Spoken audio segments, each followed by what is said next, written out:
Hello student, आज के इस वीडियो में क्लास 8 ज्योग्राफी चैप्टर नंबर 4 जिसका नाम है उद्योग। तो हम लोग उद्योग के अभ्यास के प्रश्नों का उत्तर आज के इस वीडियो में करने वाले हैं। अभी से पहले हम चैप्टर 1 से लेकर के 3 तक के आपके सभी क्वेश्चन आंसर करा दिए हैं, जो आपको इस वीडियो के डिस्क्रिप्शन में या आपको आई बटन पे प्लेलिस्ट के रूप में मिल जाएगा, जहां से जाकर के आप चैप्टर 1 से लेकर 3 तक के क्वेश्चन आंसर को देख सकते हैं। चलिए आज के इस वीडियो को स्टार्ट करते हैं। अगर आप लोग चैनल पे नए हैं तो चैनल को सब्सक्राइब कर लीजिएगा। वीडियो में अगर कहीं डाउट होता है क्वेश्चन आंसर के लिखने के क्रम में, तो आप लोग कमेंट सेक्शन के माध्यम से अपना सुझाव दे सकते हैं। तो चलिए फटाफट से बढ़ते अपने क्वेश्चंस की तरफ, उसका उत्तर करने की कोशिश करते हैं। तो फर्स्ट क्वेश्चन आपके स्क्रीन पर आता है और इसमें पूछा गया है कि निम्नलिखित प्रश्नों के उत्तर दीजिए। और फर्स्ट क्वेश्चन में कहा गया है कि उद्योग शब्द का क्या तात्पर्य है। तो देखिए, उद्योग शब्द का तात्पर्य यही है कि किसी भी वस्तुओं का उत्पादन आप किस तरीके से कर रहे हैं और उस खनिजों का निष्कर्षण कैसे कर रहे हैं और सेवाओं की व्यवस्था आपने क्या दी है। तो उत्तर में हमने लिखा है कि उद्योगों का संबंध आर्थिक गतिविधि से है, जो कि वस्तुओं के उत्पादन, खनिजों के निष्कर्षण अथवा सेवाओं की व्यवस्था से संबंधित है। वही आपका क्या कहलाएगा? उद्योग कहलाता है। ठीक है, क्या कहलाएगा? उद्योग कहलाता है। ठीक है, अगला क्वेश्चन है फर्स्ट का 2, जिसमें कहा गया है कि वे कौन से मुख्य तथ्य हैं जो उद्योग की अवस्थिति को प्रभावित करते हैं। यानी आपको यहाँ पे क्या बताना है? उद्योग के अवस्थिति को प्रभावित करने वाले कारक। तो देखिए, आपको उत्तर इस तरीके से लिखना है कि वे कारक जो उद्योग की अवस्थिति को प्रभावित करते हैं वो निम्न प्रकार से हैं, जिसमें आप देखेंगे कच्चे माल की उपलब्धता, भूमि, जल, श्रम शक्ति। श्रम शक्ति एक ही में आ जाएगा या शक्ति अलग भी हो सकता है, पूंजी, परिवहन और बाजार। यानी किसी भी उद्योग को स्थापित करने के लिए ये सारे चीजों की आवश्यकता होती है। अगर इनमें से चीज नहीं है, ये सारे जो आपके सामने लिखे हैं इनमें से जो तथ्य है वह अगर ना है, तो उद्योग की जो प्रगति है वो क्या हो जाएगी? थोड़ा रुक जाएगी, यानी उसको वो प्रभावित करेगी। और इसको आप बेहतर तरीके से देखने के लिए आप मैप को समझ सकते हैं कि आपने कोई उद्योग को स्थापित किया तो सबसे पहले आपको किस चीज की आवश्यकता होगी? कच्चे माल की। चाहे वो चीनी उद्योग हो, चाहे वो आपका सूती वस्त्र उद्योग हो। ठीक है, क्या हो? सूती वस्त्र उद्योग हो।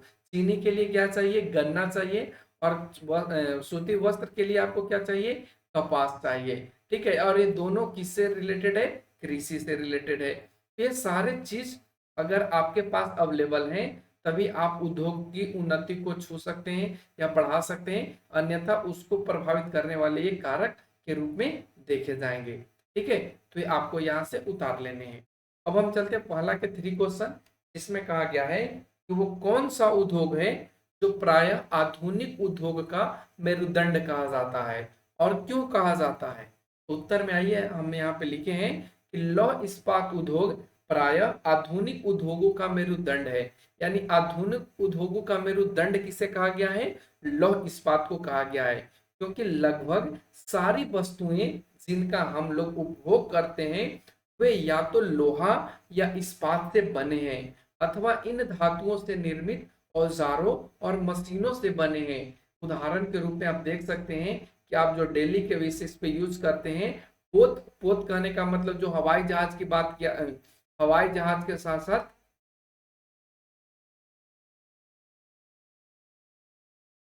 जो शिप होता है, जो जहाज होता है पानी वाला, उसकी भी बात किया है, पोत। ठीक है, रेलगाड़ी, ट्रक, ऑटो, ये सभी जो अधिकांशता है वो इस्पात से बने होते हैं। जो आपके पास आपके फोन है उसमें भी इन चीजों का इस्तेमाल किया जाता है। और आपका जो घर बन रहा है, जो छड़ वगैरह देखते हैं, वो लौह इस्पात का ही इस्तेमाल करके, जो आप चाकू देखते हैं, स्टेनलेस स्टील देखते हैं, तो सभी ये सभी जो चीजें हैं वो लौह इस्पात से बनते हैं। अतः इसी कारण से हम कह सकते हैं कि जो लौह इस्पात उद्योग है वो आधुनिक उद्योग का मेरुदंड है। ठीक है, तो ये आप क्वेश्चन 3 को कंप्लीट करेंगे। अब हम आएंगे question number next, question number 2, जिसमें कहा गया है अंतर स्पष्ट कीजिए। तो 2 का फर्स्ट क्वेश्चन में कहा है कि आपके पास दो तरीके के उद्योग है, एक कृषि आधारित उद्योग है और एक खनिज आधारित उद्योग है। तो दोनों में अंतर कैसे करेंगे, तो आप यहाँ पे देख पाएंगे कि दोनों में हमने अंतर लिखा है। एक तरफ कृषि आधारित उद्योग किया है और सेकेंड तरफ हमने खनिज आधारित उद्योग किया है। तो कृषि आधारित उद्योग क्या होता है, तो ये जो कृषि आधारित उद्योग होता है ये अपना कच्चा माल वनस्पति से लेता है। वनस्पति में सारे पेड़ पौधे आ गए, ठीक है, सारे पेड़ पौधे आ गए और जीव जंतुओं में हम मनुष्य आ गए, और जो आप पेट एनिमल या जिसको आप पालतू जानवर कहते हैं वो सब इसमें शामिल हो गया। तो ये सभी मिल करके क्या करते हैं, कृषि आधारित उद्योग की बेस को तैयार करते हैं और ये सभी कृषि से ही प्राप्त किए जाते हैं और इस वजह से इसको कहेंगे कि ये आपका कृषि आधारित उद्योग है। एग्जाम्पल के रूप में आप देख सकते हैं कि जो सूती वस्त्र उद्योग है जिसमें हम जिसकी जरूरत कपास की होती है वो भी एक कृषि से ही संबंधित है। चीनी उद्योग इसी का उदाहरण है। डेयरी उद्योग और चर्म उद्योग, ये सभी जो उदाहरण है वो कृषि आधारित खनिज के कृषि आधारित उद्योग के उदाहरण है। अब यहाँ पे हम क्वेश्चन इसी का खनिज आधारित उद्योग में समझेंगे कि जो उद्योग अपना कच्चा माल खनिज अयस्कों से प्राप्त करे। जैसे लोहा किससे प्राप्त करता है, तो मैग्नेटाइट से, आप जानते होंगे मैग्नेटाइट से। ठीक उसी तरीके से चूना पत्थर की बात करें तो ये कहाँ से निकलता है, तो ये आपके चूना पत्थर जो निकलेगा, सॉरी चूना पत्थर से क्या निकलेगा, ये सीमेंट निकलेगा। ठीक है, तो ये सारे चीज आप देख पा रहे हैं कि ये सभी अयस्क खनिजों से निकलते हैं और इसके बाद इसमें खनिज से आधारित उद्योग स्थापित होते हैं। उदाहरण के रूप में यहाँ पे लोहा इस्पात उद्योग हमने दे रखा है। अब बढ़ते आगे के क्वेश्चन नंबर 2, जिसमें कहा गया है कि सार्वजनिक क्षेत्र और संयुक्त क्षेत्र के उद्योग क्या है। तो आइए इस प्रश्न का भी उत्तर हम लोग अच्छे से जानने की कोशिश करते हैं। ठीक है,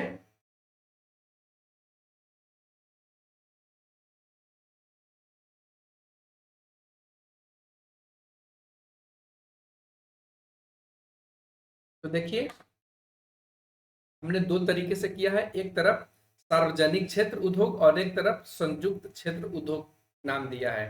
ठीक है, तो आप देख पाएंगे कि सार्वजनिक क्षेत्र उद्योग में हमने लिखा है कि यह वैसा उद्योग क्षेत्र है जिसका स्वामित्व या संचालन सरकार के द्वारा किया जाता है। यानी इसमें आम व्यक्ति या किसी समूह व्यक्तियों के या किसी भी फर्म का हाथ इसमें नहीं होता है। एग्जाम्पल के रूप में हमने यहाँ पे लिखा है हिंदुस्तान एरोनॉटिक्स लिमिटेड और steel authority of India limited. ये आपके दो यहाँ हैं जो सार्वजनिक क्षेत्र का उद्योग जानते हैं। साथ में आप भारतीय रेलवे को भी ले सकते हैं, लेकिन भारतीय रेलवे जो है वो किसी उद्योग के अंतर्गत नहीं आता, इसलिए हम इसको ना लेंगे। ठीक है, अब आगे बढ़ते हैं तो इधर संयुक्त उद्योग क्षेत्र की बात कर लेते हैं। तो इस उद्योग का स्वामित्व या संचालन राज्य के सरकारों या व्यक्तियों के समूहों के द्वारा किया जाता है। यानी एक से ज्यादा लोग मिल करके इसका क्या करेंगे, इस उद्योग को स्थापित करेंगे। जैसे उदाहरण के रूप में आप देखेंगे मारुति उद्योग लिमिटेड, इसमें आपको दोनों तरीके के व्यक्तियों का समूह देखने को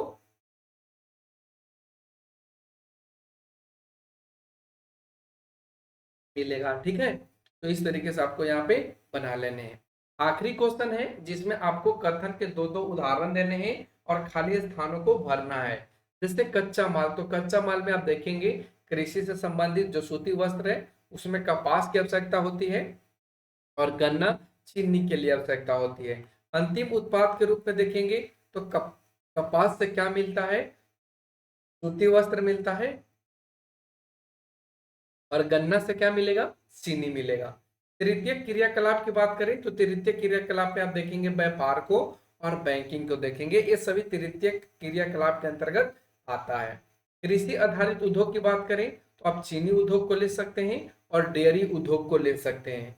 कुटीर उद्योग में आप देखेंगे मूर्ति उद्योग, जिसको हम बोल सकते हैं मूर्ति उद्योग कहने का मतलब जो कुम्हार लोग के द्वारा किया जाता है मूर्ति कला, उसकी बात किया गया है। और साथ में टोकरी बुनाई, ये आपकी कुटीर उद्योग के अंतर्गत आएंगे।